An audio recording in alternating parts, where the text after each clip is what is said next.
ಭೂ ಅಕ್ರಮ ಆರೋಪ ನೈಸ್ ಸಂಸ್ಥೆಗೆ ಈಗ ಮತ್ತೊಂದು ಸವಾಲು ಎದುರಾಗಿದೆ. ಹೈಕೋರ್ಟ್ ಆದೇಶದ ನಡುವೆ ಸರ್ಕಾರ ತನಿಖೆಗೆ ಇಳಿದಿದೆ.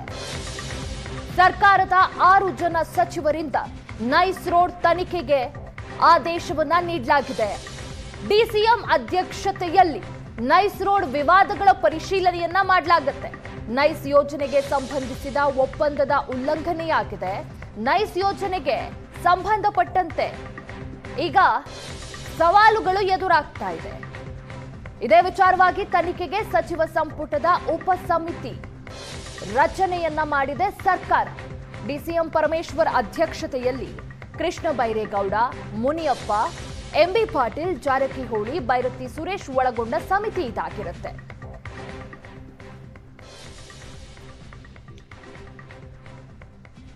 ಈಗ ಸಂಪುಟ ಉಪಸಮಿತಿಯಿಂದ ತನಿಖೆ ಆರಂಭವಾಗುತ್ತೆ. ಮೂಲ ಒಪ್ಪಂದ ನೈಸ್ ರಸ್ತೆ ಏನು, ನೈಸ್ ಸಂಸ್ಥೆ ರಸ್ತೆ ನಿರ್ಮಾಣ ಮಾಡೋಕ್ಕೂ ಮುಂಚೆ ಒಪ್ಪಂದಗಳನ್ನ ಮಾಡ್ಕೊಂಡಿರುತ್ತೆ. ಅದರ ಉಲ್ಲಂಘನೆ ಆಗಿದೆ ಅನ್ನೋ ಆರೋಪ ಕೇಳಿ ಬಂದಿರುವಂತದ್ದು. ಮೂಲ ಒಪ್ಪಂದ ಉಲ್ಲಂಘನೆ ಆಗಿದ್ಯಾ ಅನ್ನೋದನ್ನ ಈಗ ಈ ಉಪಸಮಿತಿ ಪರಿಶೀಲನೆಯನ್ನ ಮಾಡುತ್ತೆ. ಅಕ್ರಮವಾಗಿ ಟೋಲ್ ಸಂಗ್ರಹ ಮಾಡ್ತಾ ಇರೋ ಆರೋಪ ಕೂಡ ಕೇಳಿ ಬಂದಿದೆ. ಈ ಬಗ್ಗೆಯೂ ತನಿಖೆ ಆಗತ್ತೆ.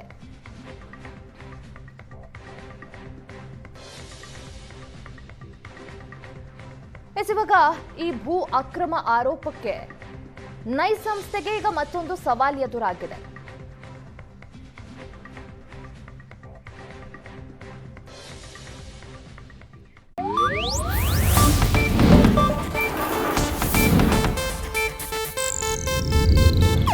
ಇದು ಏಷ್ಯಾನೆಟ್ ನ್ಯೂಸ್ ನೆಟ್ವರ್ಕ್ ಪ್ರಸ್ತುತಿ.